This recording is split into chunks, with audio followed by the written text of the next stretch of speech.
Students, teachers, and other staff at Litwin Elementary School in Chicopee returned from their December break today, mourning the loss of a fifth grade student, Minhal Hussain. Well, of course, grief counselors were on hand today. Western Mass News reporter Sarah Granelli joins us live from the school with advice from counselors on how parents can help their children deal with this sudden tragic loss. Sarah? Yeah, it was a tough day here at this school. Counselors were on hand, but counselors are advising parents to step in.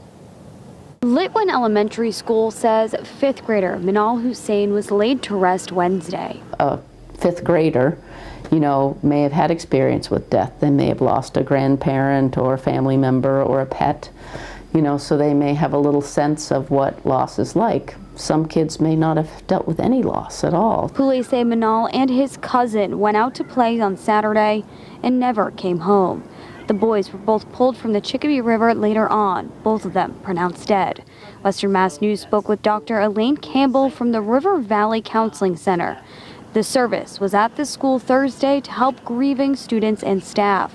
She offers this advice to parents to help their children deal with the loss of a classmate at home. The biggest thing for parents to know is to be honest with kids.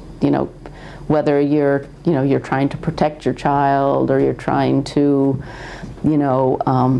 protect them from what happens in life, you really need to be as direct as you can while keeping in mind their developmental stage. Dr. Campbell says since students most likely didn't have a chance to say goodbye to their classmate Minhal, there are other ways to do so. The kids may need to create their own ritual of grief and loss and saying goodbye to the child, or write a letter to the child, or some way of them, being able to say something to their missed classmate. She says young kids may not show their grieving right away. There are warning signs for parents to look out for. They may notice a kid might be more distractible, their child might be sad, their child might seem, as you said, no different at all, but they might be internalizing it, and you might notice it, weeks down the road. And keeping a child on a steady routine will help them. The biggest thing is to keep normal routines,